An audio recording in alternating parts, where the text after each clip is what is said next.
రక్షించబడ్డాను అని దానికి రుజువేంటి? నువ్వు మెడలో వేసుకునే సిలువ, జీసస్ అని టాటూవా, క్రిస్టియన్ పేరా? ఏంటి రుజువు? నీ యొక్క విశ్వాసం.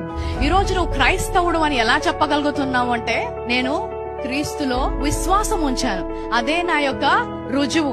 గలతీయులకు రాసిన 2:20 పౌలు ఏమంటాడంటే, ఇక జీవించువాడను నేను కాను, నా కొరకు దాన్ని తాను అప్పగించుకున్న దేవుని కుమారుని అందలి విశ్వాసము వలన జీవించుచున్నాను అంట. ఆమేన్. What is the proof for your salvation? Faith. What is the proof for your righteousness?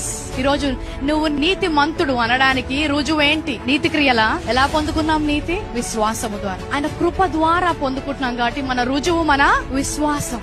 రక్షణకు రుజువు అవసరం లేదు, కానీ నీతికి రుజువు కావాలి. నీతి ధర్మశాస్త్రం విషయమైతే ఆ పక్షమందు క్రీస్తు చనిపోయినది నిష్ప్రయోజనమే. ఈ విశ్వాసం అర్థం కానందుకే చాలా మంది రక్షించబడిన తర్వాత కూడా మా రక్షణ కోల్పోయాము అని ఆయన ఇచ్చే ప్రతి ఆశీర్వాదానికి దూరంగా ఉంటున్నాడు. ఆయన మరణించింది ఒకేసారి, రక్షించింది ఒకేసారి, నీతిమంతులుగా మార్చింది కూడా ఒకేసారి. నువ్వు రక్షణ కోల్పోయినప్పుడల్లా కూడా ఆయన చనిపోయి నీ కోసం రక్షణ విడుదల చేయాల్సిన అవసరం లేదు. ఎందుకంటే ఆయన రక్తము కోడల రక్తము, గొర్రెల రక్తము వంటిది కాదు. ఆయన రక్తము పావన యవన రక్తము, ఎలాంటి పాపము లేని రక్తము.